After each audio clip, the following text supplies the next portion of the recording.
This is the face of evil.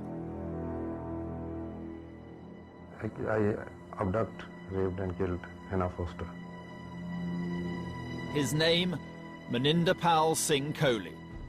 And I just, strangled her, like just the whole with that way and put a hand on that, her mouth, and killed her.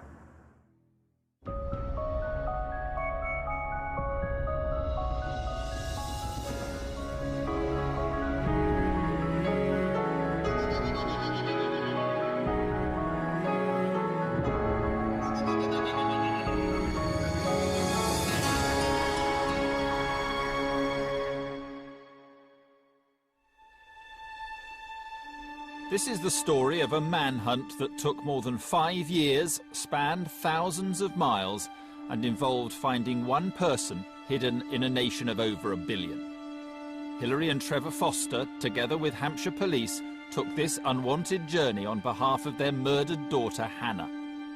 Against all the odds, the final destination was eventually the dock of a British court in Hampshire, which is where Hannah lived with her parents, Hilary, Trevor, and her younger sister, Sarah.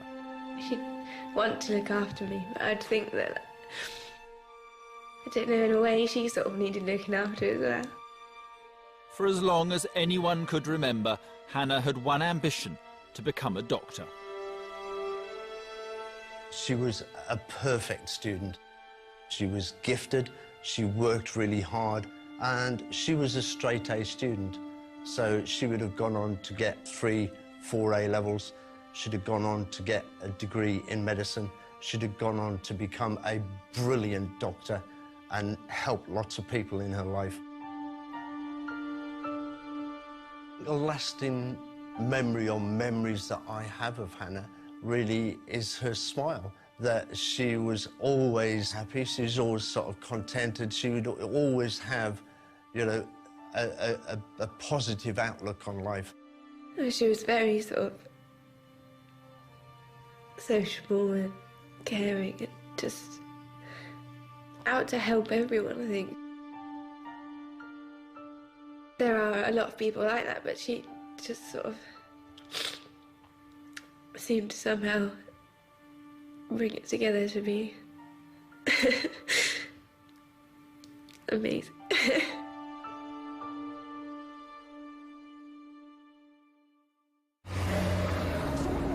Hannah's kind nature and desire to put others first had terrible consequences for her on Friday the 14th of March 2003, when she met her friend Helen in the Beavos Valley area of Southampton.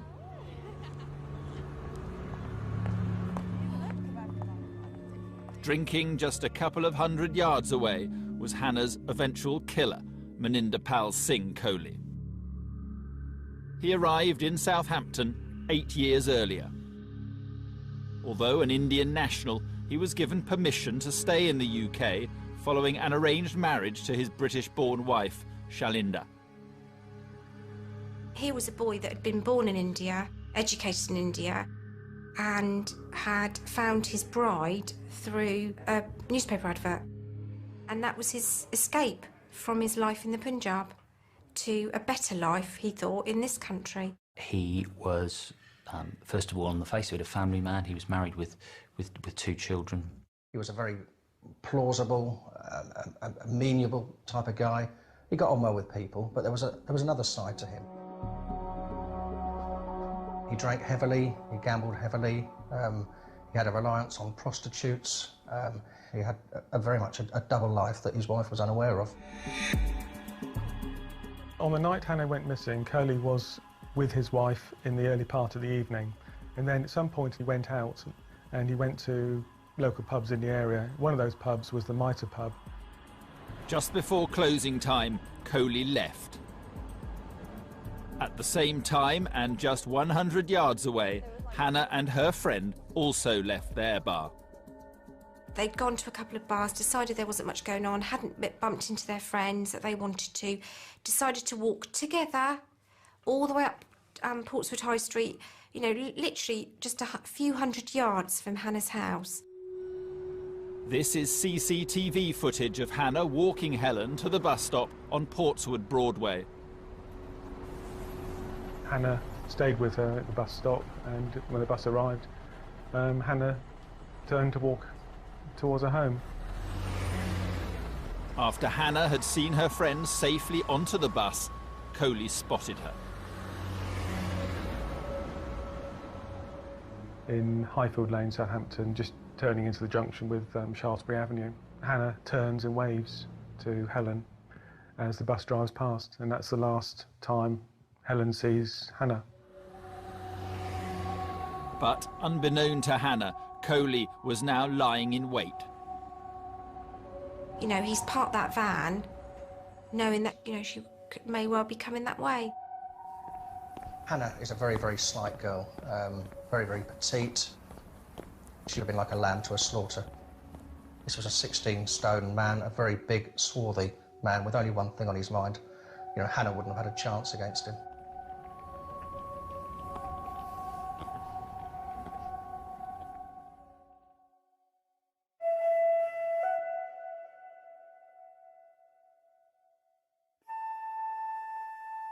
Whenever Hannah stayed out late or was staying overnight, she would always contact her mother by text or phone. It was totally out of character not to tell her parents where she was. At 5 o'clock in the morning, Hannah's parents started texting her. But there was no response. At 10:30, her father Trevor called the police. Her parents, her loving parents, had become concerned the following morning when they realised their daughter wasn't at home, had taken steps to try to contact her on her mobile phone. I'm calling about a missing person, my daughter. All to no avail. There was no history of her going missing at all previously. There was no obvious reason as to why she would seek to go missing and not inform anybody. So on the face of it, we knew that we were likely to be investigating a potential abduction. House-to-house inquiries drew a blank. The only lead was Hannah's phone. Hannah's mobile phone was switched on at this stage, and it was emitting a signal to various mobile phone masts called cell site hits. Every time a mobile phone makes or receives a text or a call, it transmits a signal to a receiver on a phone mast. This registers an approximate location for the phone. Using the data provided, we were able to map the location of Hannah's mobile phone each time it was called or received a text message. It was clear that from the data, the phone was in a vehicle that was travelling between Southampton and Portsmouth on the morning of Saturday the 15th. But we didn't know if Hannah was with the phone. Then, two final pieces of information finally confirmed what the police had always feared.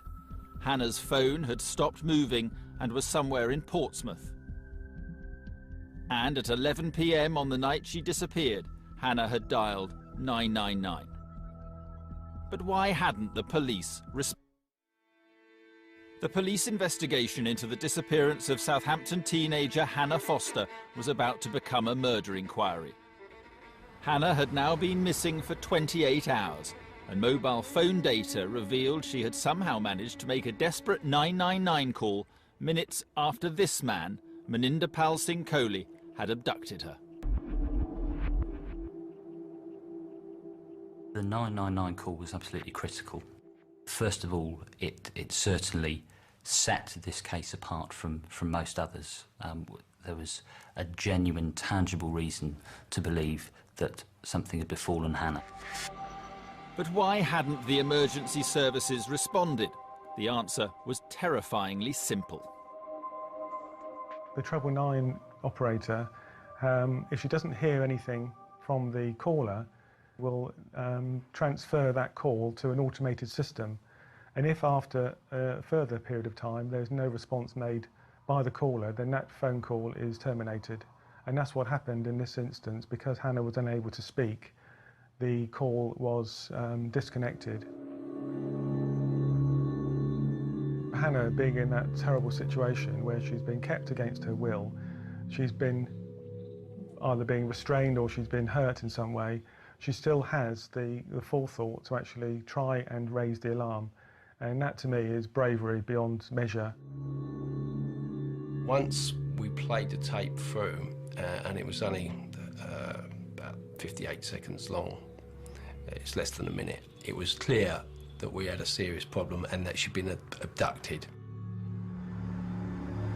From the sound of the recording, it did appear as though Hannah was certainly in a vehicle, and perhaps a larger vehicle, a van-type vehicle. It was clear that we were dealing with a male who didn't have English as his first language, and it would appear the most likely ethnicity of the person would have been Asian. The Asian male was clearly in control of the situation, even in the short span of conversation that we heard, and was directing her, for instance, to put her head down out the way in order to, obviously, that she couldn't be seen. The thing that struck you most was the fear in her voice, which sort of sent a cold chill down your spine, and that's when I think you knew, well, there's a good chance we're not going to get her back alive. There was only one thing on his mind that evening.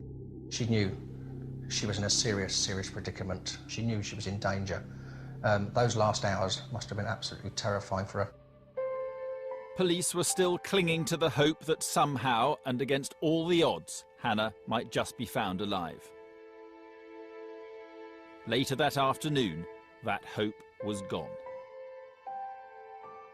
I recall being in the incident room myself when news is starting to filter through that a body had been located on the outskirts of Southampton. And certainly I vividly remember the incident room, a hush falling over it, and radios being turned up to listen to what was being reported back by those officers that were at the scene. And it soon became apparent that it was the body of a young lady who matched the general description of Hannah. Hannah's battered body was discovered in Allington Lane, Southampton, by a passing motorist. She had been raped and murdered. 24 hours later, at a recycling plant in Portsmouth, police recovered Hannah's bag. Her phone was inside and was still switched on. Desperate to find their daughter's killer, Hannah's distraught parents, Trevor and Hilary Foster, made an emotional appeal for information. We as a family are devastated by the loss of Hannah. My wife and I have lost our beautiful daughter, and Hannah's 14-year-old sister Sarah has lost her big sister and friend. Please, please help us. If you have any information that would help the police to solve this evil crime, we need you to come forward to assist their inquiries. They told me that when they saw Hannah in the mortuary, they held her hand and they both made a silent promise that as long as it would take, that they would get justice for her, that they would find the man that did this, and they wouldn't rest until they'd found him and had him behind bars. From a professional point of view, we've got a horrendous crime that's been committed. But as a father myself, you think about the human tragedy that's involved as well. So you can only but imagine what the parents must be going through. And so there is a desperate desire to do what you can, what small part that you can play in order to some small degree, put right what's happened.